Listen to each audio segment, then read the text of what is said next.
threshold of our worship. Now this story may sound familiar. I told this story last week. This is the story of Philip and Nathanael and Jesus calling them. And last week, I told it from the perspective of Nathanael. This week, I'm going to tell it from the perspective of Philip. Philip talking to Nathanael, remembering when. So, Nathanael, don't you remember that time when we were called, when Jesus called us to follow him? Life has been so different. I have to tell you, Nathanael, I carried with me such a shame, such a secret. You didn't even know about it. You knew me as the friend who sold you that fig tree. I knew of your pain. I knew of your hope for the Messiah. But you didn't know what I carried. You didn't know about the shame and the betrayal, the deceit that I carried in my very bones. I had heard of Jesus coming to Galilee. The day before, he had called Peter and Andrew to him from Bethsaida. And then the next day, he'd come to me. He said, "Come, follow me." And my heart took flight. I had forgotten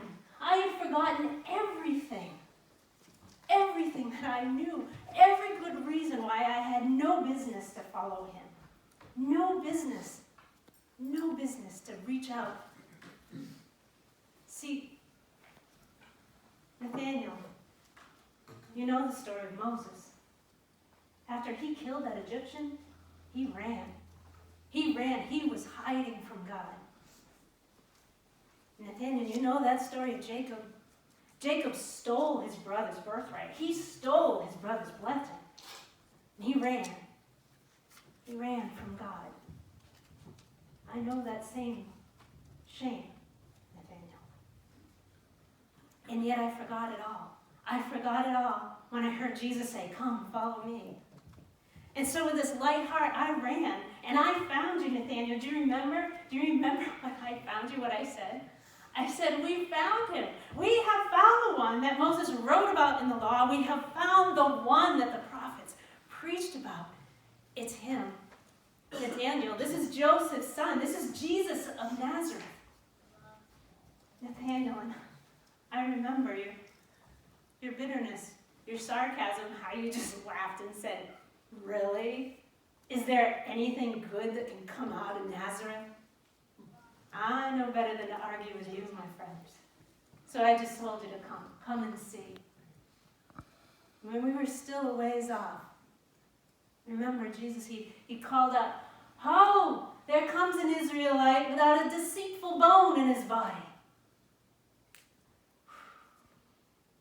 Nathanael, you thought Jesus was talking about you.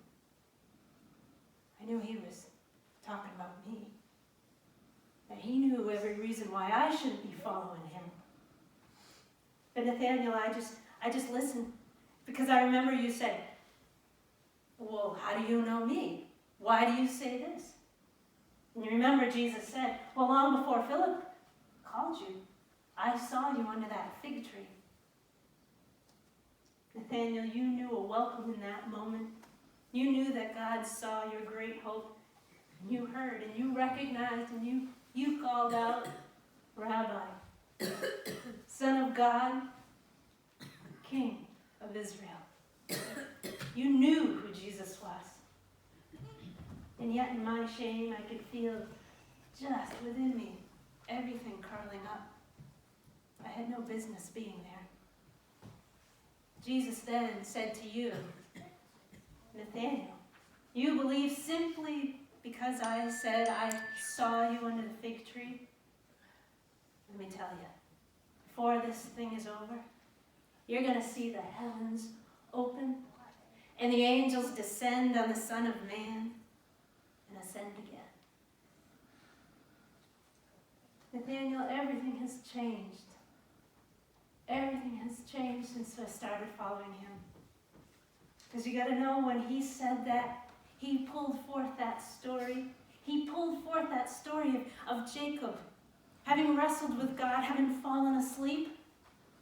What did you see when he fell asleep, Nathaniel? You know the story. The heavens opened, and there was the staircase, and the angels came down. And Jacob heard God's voice. Truly, God was going to be with him. God, even though that Jacob was a sinner, was going to recognize that blessing. Nathaniel, I too heard that. With the heavens open and the angels descending and ascending again, that God would be present here with us. That me too, with all the deceit in my bones, that was embraced by God. Nathaniel, everything's changed since I started following him. Everything.